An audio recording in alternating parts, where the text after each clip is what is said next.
Estamos de regreso en Punto y Contrapunto. El proceso electoral de Estados Unidos se realiza bajo condiciones económicas muy adversas, exigencias de justicia racial, así como altos índices de contagios y de muertes generadas por la pandemia de la COVID-19 que afecta directamente en los votos a favor del Partido Republicano.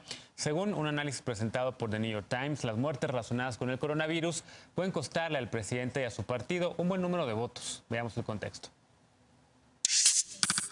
Según una encuesta presentada hace unas semanas por el Pew Research Center, solo el 46% de los ciudadanos estadounidenses identificados como republicanos considera que la emergencia sanitaria por COVID-19 es una amenaza importante para la salud. Entre los demócratas la cifra crece al 85%. No obstante, 88% de los demócratas y 84% de los republicanos la ven como una gran amenaza económica. Esta coincidencia puede ser trascendente en la votación prevista para noviembre próximo. La cadena Fox News reveló que según sus encuestas, Trump tiene una desventaja de 8 puntos en las preferencias electorales frente a Joe Biden. Esta desventaja se atribuye a la crisis sanitaria, que además ha provocado una caída en la actividad económica. Los efectos de la crisis sanitaria se han convertido en el tema que más preocupa a quienes desaprueban la gestión de Trump, 56% sobre un 43% que lo aprueba. Además, según una investigación publicada por The New York Times, las muertes relacionadas con el coronavirus pueden costarle votos. Cuando un condado tiene niveles extremadamente altos de muertes relacionadas con COVID-19, la brecha entre Trump y Biden puede crecer hasta 2.5 puntos porcentuales a favor del demócrata. Trump ha presionado a los gobiernos estatales para acabar con el confinamiento y reactivar la economía,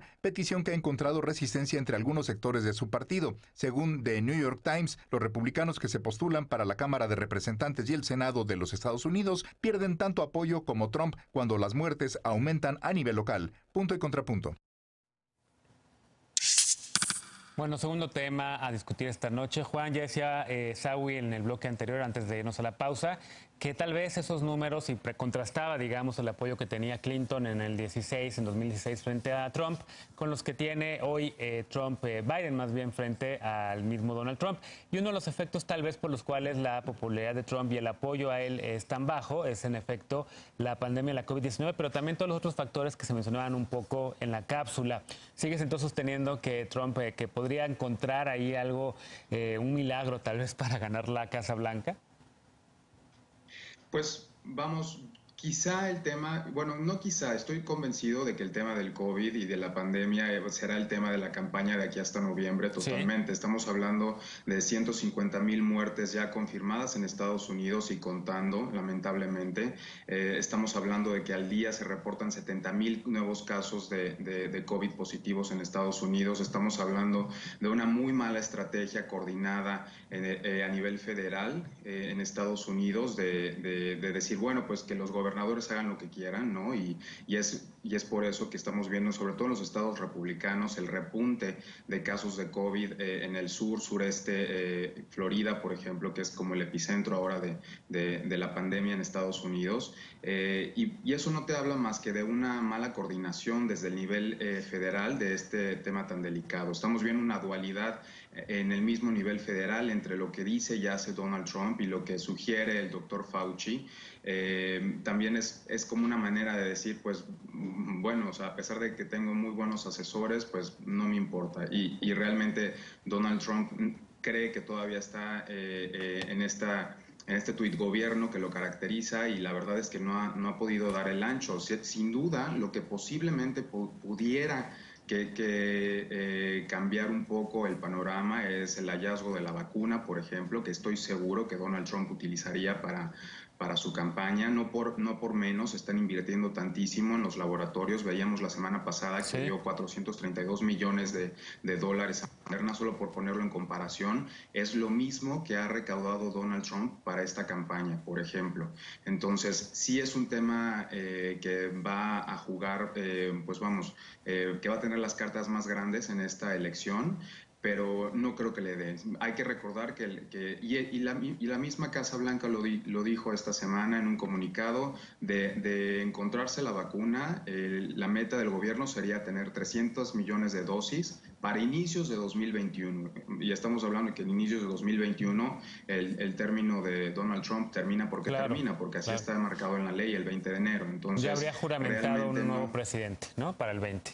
Así es. Así es. Raquel, además del tema, evidentemente cada elección tiene sus propios temas cada 4 años en Estados Unidos, hay temas nuevos, pero también hay otros que permanecen y uno de los cuales han permanecido a lo largo por lo menos de décadas anteriores es el de la brutalidad policíaca y el racismo, tema que este año también se ha disparado muchísimo. Hemos visto protestas a pesar de la COVID-19 que también podrían estar impactando la popularidad, la baja popularidad del presidente Trump. Totalmente de acuerdo. Si bien todo se va a concentrar en la pandemia del COVID-19, Estados Unidos se enfrenta a esta otra pandemia que desató el asesinato de George Floyd, pero que, como bien mencionas, se ha ido acumulando a lo largo de décadas.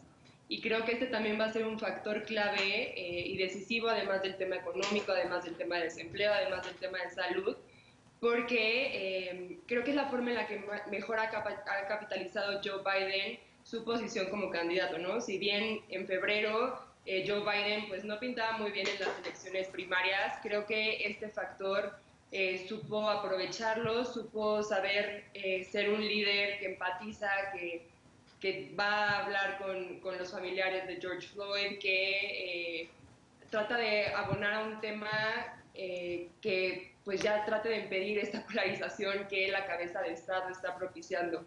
Entonces, creo que sin duda el tema racial y de brutalidad policial es un tema importante y que también va a ser un factor vital en la elección de quién escoja como compañera de fórmula. Hay quienes dicen que también Kamala Harris sería una muy buena alternativa porque además de ser una mujer afroamericana, tiene pues toda esa trayectoria en cuanto a la legislación, en cuanto a control. Y estoy totalmente de acuerdo también con Juan, creo que la vacuna va a ser un factor con el que va a jugar muchísimo Trump.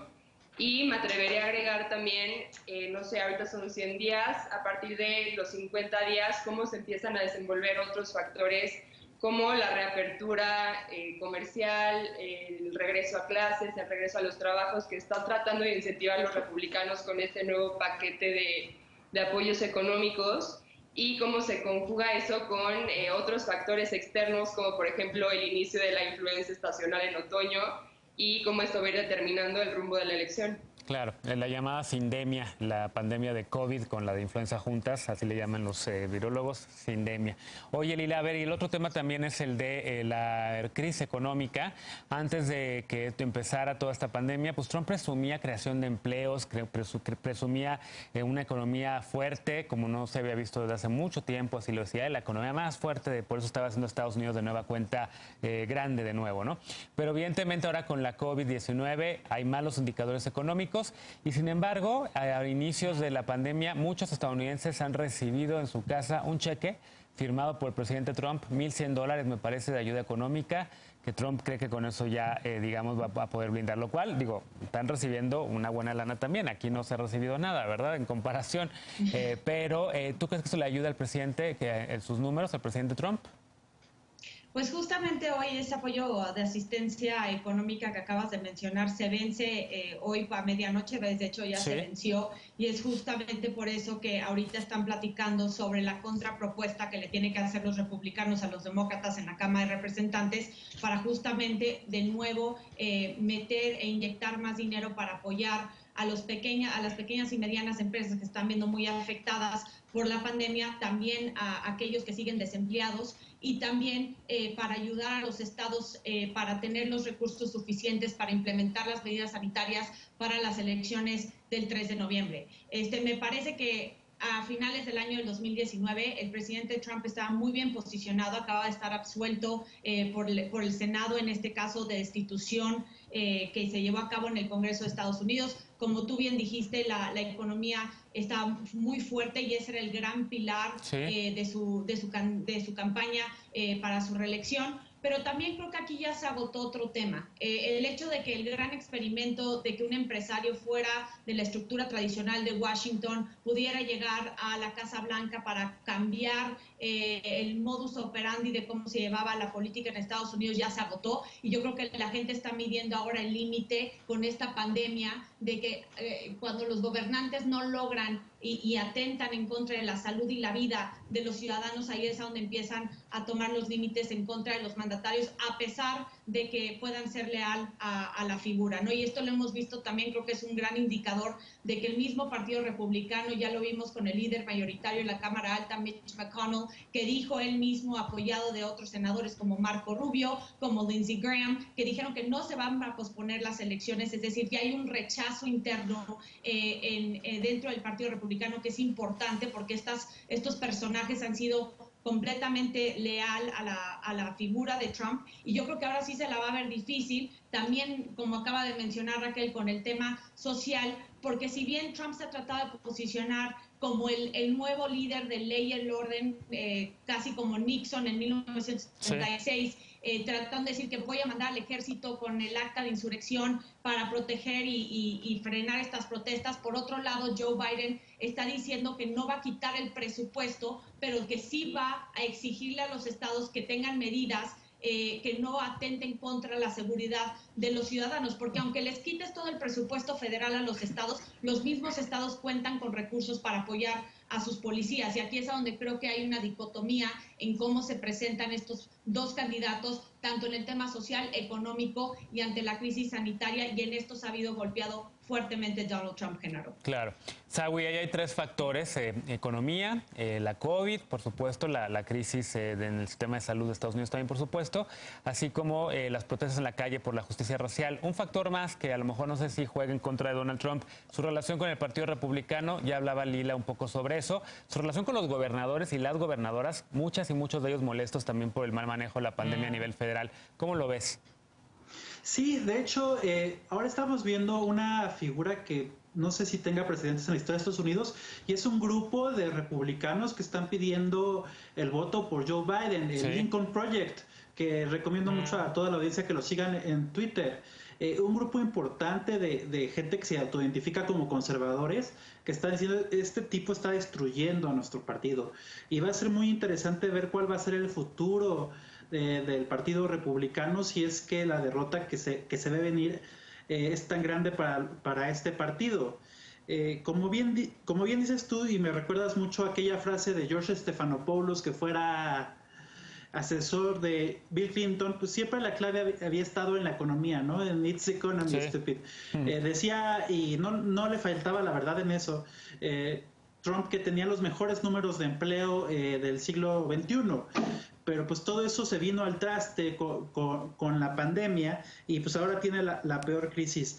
Incluso hemos estado hablando mucho de Texas, que es uno de los estados que reabrió a petición de Trump muy pronto los negocios, y que ahora está viendo un repunte en los casos de COVID. Este ha sido un factor muy importante para que en Texas se esté poniendo en juego un estado que no lo había estado en los últimos 40 años, como bien mencionaba Lila. Sí, sin duda va a ser interesante cómo se puedan mover. Ya había predicciones, digamos, y modelos estadísticos que están anunciando que Texas poco a poco se va a ir convirtiendo cada vez más en un estado azul, en un estado demócrata, sobre todo por el cambio demográfico, muchos latinos y latinas que están cada vez más asociados con el Partido Demócrata, y también por el factor de juventud de los votantes. Pero bueno, se está adelantando al parecer Texas en el calendario como estaba más bien anunciado, y parece ser que este año podría en efecto convertirse en un estado azul como había sido en la década de los 70. Jimmy Carter fue el último candidato demócrata que ganó ese estado. Déjenme hacer una pausa, y regresando vamos a hacer un ejercicio. Vamos a asumir que en efecto Donald Trump pierde la elección en noviembre y que el demócrata Joe Biden se convierte en el presidente de Estados Unidos. ¿Qué pasaría entonces con el Partido Demócrata? ¿Lo podrá unir realmente como no pudo Hillary en 2016? ¿Y qué pasaría con la relación con México si gana Joe Biden? Esto es lo que quisiera que platicáramos regresando a la pausa a Punto y Contrapunto. No te vayas.